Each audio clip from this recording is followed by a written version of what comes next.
I'm Eric Loy, and welcome to Eric Loy Interviews.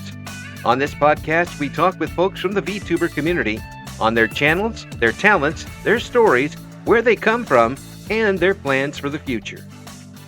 We are joined by Mona Pom Pom. Hi. Hi. Please introduce yourself to everybody.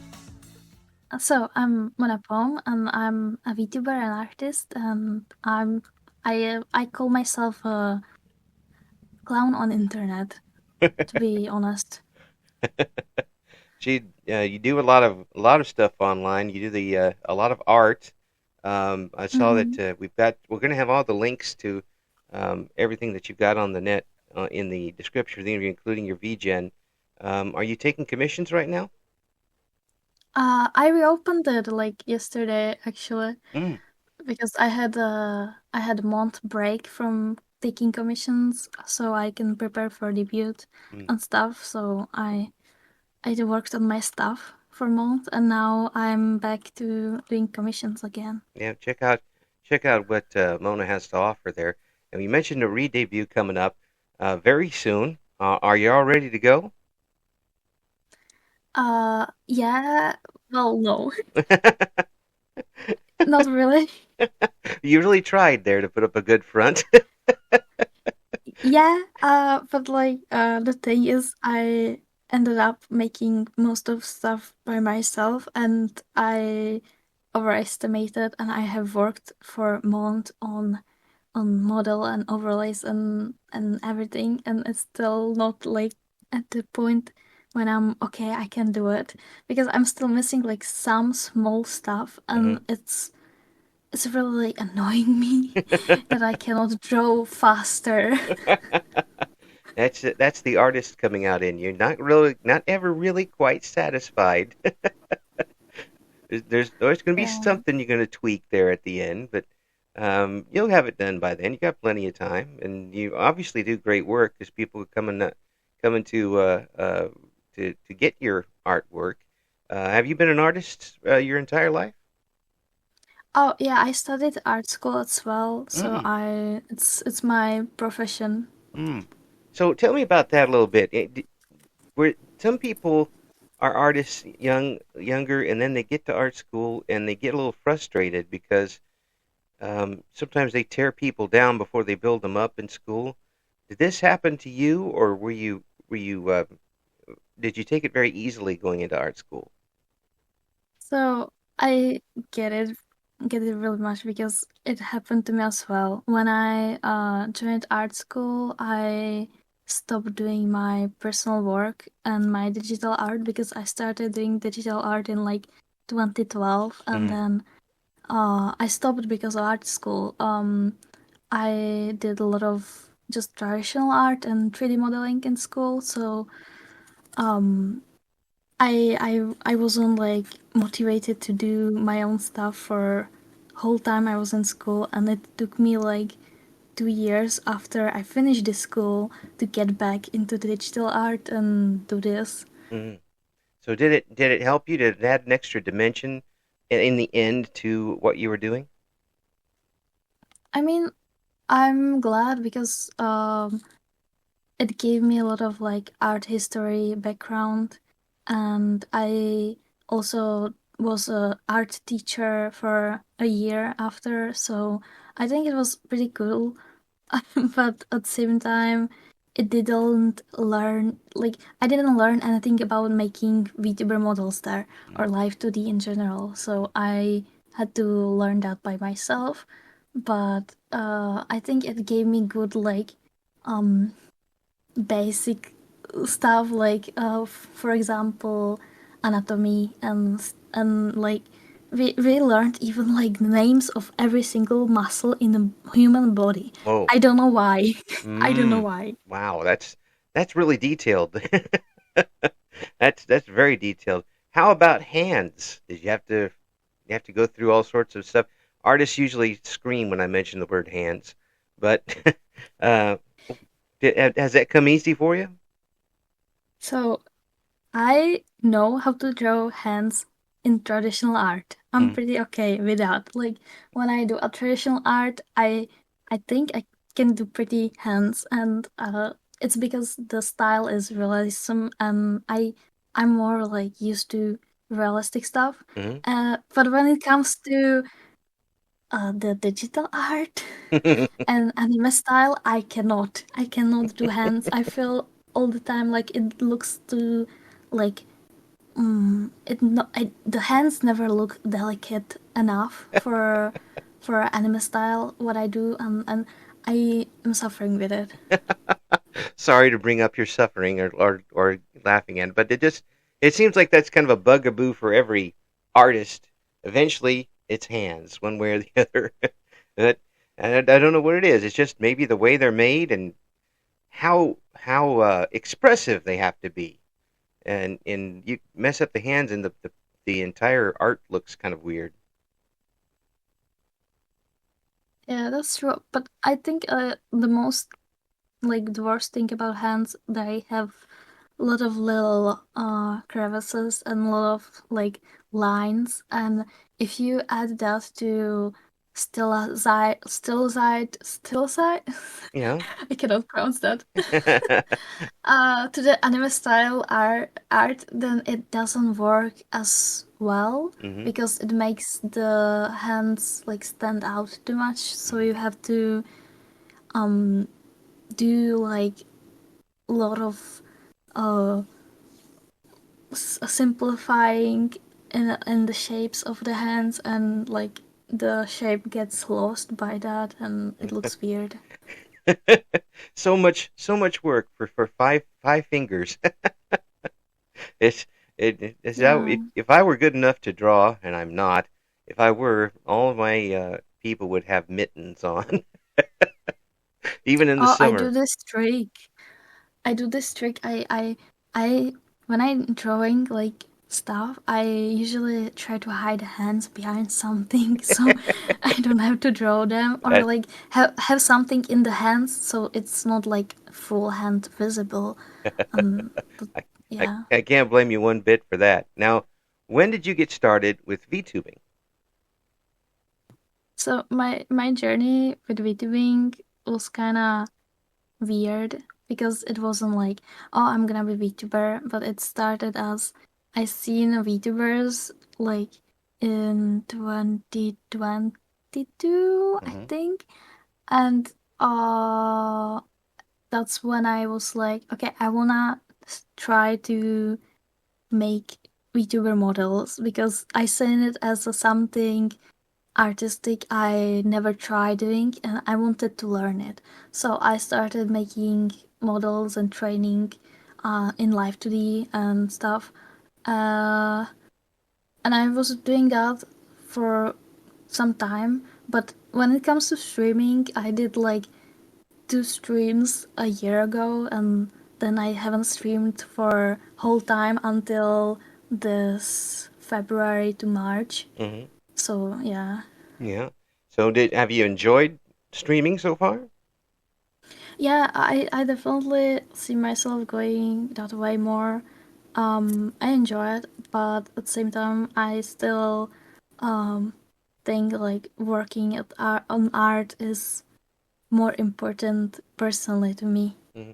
Now you've been doing some ASMR streams. Um, Hmm. you have a very calming voice, and I it don't think so. you may not think so, but the people who watch your streams do watch it because I was able to check out a few of them before we come on here, but it just seems to fit the format perfectly. When did you get started with those types of things? It was kind of weird because as I'm drawing a lot through the day, Hmm. I have chronic issues with the pain. Hmm. Like my tendons have some chronic issues, and it's been going on for more than 6 years now. Ouch. So I have like once a few months, I have like months I cannot do anything with hand, Mm. and it really hurts. So I wanted to stream, but at the same time, my hand was so like in pain I could not play games. Oh, So I was like, okay, I'm gonna try SMR because I don't have to play games, so my hand won't hurt. And right. that's how I started. Well, it works, doesn't it? I mean, Yeah. and your ASMR streams aren't just like 10-minute things. You go for a while. Hmm. Yeah. So do you enjoy that sort of thing? I really enjoy putting like a lot of creation and creative thought into it. Hmm. Um, Preparing stuff for it, or like creating stories while doing the ASMR, creating some narratives that are not real, and it's like a creative outlet for me as well as drawing, and it really helps to do something like that when my hand hurt and I cannot play game, even though I want to play some game and stuff. But Yeah. yeah, Is it the right hand? both, actually Oh, both. oh my, that's terrible. You can't Yeah, even lean on one hand over the other when that happens. yeah. Well, I hope you get that. I hope there's some way to correct that eventually. Um, Not really. I've been to doctors with it, and they said like don't draw for a month. oh my. I'm not able to do that, Uh, sadly. my wife's going through some hand surgery problems this year too. Mm. She her thumb was so bad, arthritic that it actually wasn't connected with the rest of her hand. Oh God. Yeah, so she's going one hand at a time here, and it's driving her crazy. I can't imagine what it does to someone who enjoys art as much as you do. Mm. Uh, That must be really terrible. yeah, well, she's got me to order around, so she's doing okay. Okay. Nothing's changed as far as that goes. Now, I also noticed that in your introduction, you're a fan of The Cure. Oh yeah, I really like The Cure and like gothic music in general. Hmm. Yeah, The Cure happens to be one I of don't my know. favorite bands as well. Really, that's cool. Yeah, I used to have everything they did at one point. Oh, that's really cool. Yeah, even found a bootleg concert they did one time. Oh, there's something about their music that's very um, paints a picture, uh, and Mm. and it's got a lot of background to it. What is your favorite Cure song? Oh, I don't really have like one song. I have the whole album. I like Hmm. to like re-listen in a whole because I feel like the album makes a lot of sense if you have all songs there. Hmm. And it's the pornography. Hmm. I know it's really weird to like go outside and when I'm with someone, I'm listening to my music and they are like, "What are you listening to?" And I'm like, "I'm listening to pornography." But it's actually amazing album. So It really is. I got into them when they first got out, which tells you how old I am. Very old. And a lot of their earlier songs, like "A Forest," um, that happens to be my favorite. "A Forest." Those things really appealed to me. But it was nice to see them later on get some real pop music success with the "Love Song," which is almost a perfect song as far as I'm concerned. oh yeah, I think like a lot of people knows them by the Fridays, Hmm. like the I Friday, forgot the name of Friday, that I'm in song. love. Yes, Friday I'm in Love. Yeah. Um, and I think like most of people know them by this, but it's not like even in my top five songs, sadly. Yeah, for those of us who really get into a certain band or person music wise, it's always the ones that are more popular that we kind of shy away from. But it's not like on purpose. It's No. just like the pornography album has so different vibe from all other like stuff. Hmm. And yeah, it's just about having different tone and story behind it, I think. Mm. So have you thought of maybe doing some animation to one of their songs? I never thought about making animations, like full animations to stuff because I did some like frame by frame animations, Mm-hmm. but I could not do it because like it's too much for my hand to go through. So I feel like Live 2D is much better Mm-hmm. for that. Mm-hmm. Yeah, Um, it would be it's easier um, to do kind of episodic work to give your hands a rest, because that type of animation and it takes a long time to do and a lot of work, mm, a lot of work. I've seen people who did like amazing animations, even if they were like just sketches, Mm-hmm. and I really like love that. But I feel I don't feel like good about my sketches, Mm-hmm. like because I do not sketch the way um most people do, as I'm used to painting with oil paints more and like sketching it like with colors and shades and stuff like that instead of lines. Mm-hmm. So So you do it the hard way. yeah. I mean, yeah. Maybe. I don't know. Yeah, well, no, I mean, you obviously do it the way that's comfortable for you, but it it makes sense to me for someone to be an artist who isn't satisfied with the early part of whatever they're doing, because you're always coming up with ideas as you do things to either enhance it or change it or something, and even at the end, you still want to hit that canvas a couple of times. Oh I yeah, like the finishing highlights is the best thing to add. I haven't talked to an artist yet who is fully satisfied with everything they've done. They always go, yeah, no, we could do this here, do this here. Um, so were you able to pick up a pretty decent audience when you first started streaming? Um, I I don't know what's decent audience, For to you, be honest. I mean, were you satisfied Um, with how it started? I mean, I'm still like I don't know. I really appreciate every single person. I don't expect like much, and I don't think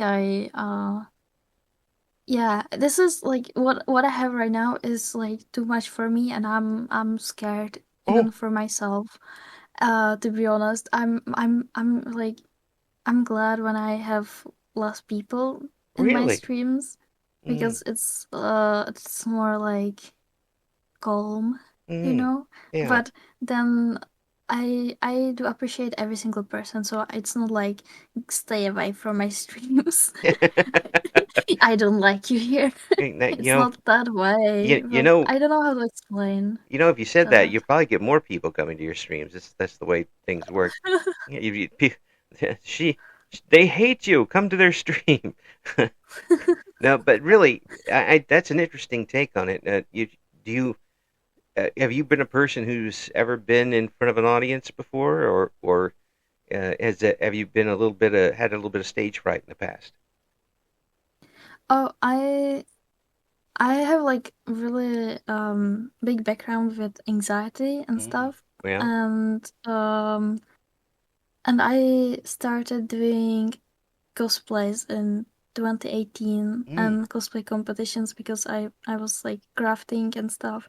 So I had to go on stage, and I still remember how much my legs were shaking every single time I went on stage. Mm-hmm. How scary that was. And it is a skill that people learn. Like I did it because I wanted to share my work I did, Yeah. which was sewing and crafting and making weapons and stuff. Mm-hmm. And I pushed myself to do it multiple times so I get the skill from being more calm on the stage, Right. because it's not like something that person is born with, to be honest. It's something that everyone is scared at first, and they just need to push through and learn it. I don't Mm. know. Yeah, I think you're exactly right, and the fact that frankly, to me, any artist that um, not only creates something but actually shows it to other people, uh, presents it, whether it's as cosplaying or digital art or putting it on a canvas. That's a lot of courage for as far as I'm concerned. Did you ever have problems when you first started showing your art to other people? I don't think so. I don't think I had like a problem with that because uh when I started like first um it was in 2012. Hmm. It was on DeviantArt and Yeah. like I didn't had like that much traction anyway, so it was just like I shared my artwork there and I had my artwork on it and that's it. Hmm. And but now you're confident enough to show it to a number of people. I mean, yeah, it makes me feel nice because I also like make VTuber models and I'm glad whenever I see one of my child streaming and like people are watching them use my models and it makes me like feel really warm feeling. It's like it's the thing that keeps me going and it's really nice. So is your model one that you've created? Yeah, I made my model as well. And how did you come up with the idea? Oh, it was really long. I I changed it like 20 times, I think. Uh-huh. Uh, and it was like really hard finding who I am and like understanding me as a person myself because I feel like it's easier when there's someone else that creates design for you Hmm. because like they can look at your stream and get the other person's view of you, but I cannot get other person's view of me from myself. Mm. I see myself and it's really complicated because I always see myself as I'm me and uh it's good to have like on stream something that represents you but in a way that when people see the art they are like okay, I know kinda what this person is gonna be like.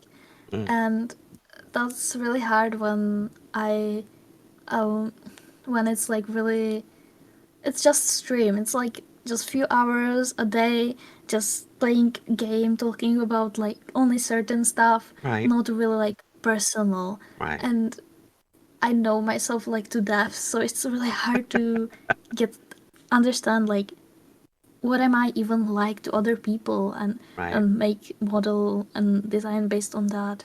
It's really introspective when you look at it. I mean, you're especially if I imagine for someone who is an artist like yourself, you want to create something that represents you but isn't you. And maybe the best way to describe it. And it's tough for you to look at yourself in any other way. Mm-hmm. Mm. So it's the fact that you've been able to do it is pretty amazing in itself. And not only that, but you uh, put that on display for people all around the world. Uh, when you were growing up, did you think you'd be communicating with people on the other side of the planet? Mm, I mean, I had a lot of like friends from around the world, and even like from my beginnings when I just did art, I have one friend from that point who's like on other side, Mm-hmm. and I'm glad for that. Like it's really nice. Mm. It is something to be able to walk into a room and pick up a microphone and talk to somebody who is standing upside down from you on the other side of the planet. Yeah. It's a pretty amazing thing to do. Now, what do you have you got? What's your debut plans now? I know you've got some things in the works. What's your big reveal going to be like? So I have new outfit. I have new overlays, alerts, panels, starting and then screen, bike screen, new chat, new what else? Uh oh, lore. I'm working on lore as well. Mm, good gravy. uh but I'm trying to do it like my way, Hmm. so I will see. I'm not a big fan of like having epic lores, to be honest. Hmm. Some people are, but I don't think like for someone who's like just like chilling on Hmm. stream and that's it, is good to have like some really complicated epic lore. So it's gonna be more something that people can understand me as a person from it, and that's it. Excellent. Absolutely excellent. And that is coming up on July 13th? 13th. 13th. Mm-hmm. So, folks, make sure that you check in. We're going to have the links to everything that Mona's got going on, including her VGen, because she's just opened the commissions back up again. That's going to be in the description for the interview. Mona, you're an absolutely delightful person to talk to. I I appreciate you don't think coming so, on. but thank you. Yeah, well, you're wrong, but in Thank a you. good It way. was nice to talk to you as well, though. Yeah. And listen, folks, listen to that voice. If you don't enjoy that voice in an ASMR situation, then I don't know what your deal is, because this is easily one of the best natural voices for that I've ever heard in my life. Um, Thank you so much for coming on, Mona. I wish you the best on the reintroduction. And if you got everything else coming up big, that's big, you let me know, okay? Hmm. Thank you so much again. Real nice to talk to someone who also understands the keyword. Thank you for listening to Eric Loy Interviews. Join us again next time when we talk to another member of the always interesting VTuber community.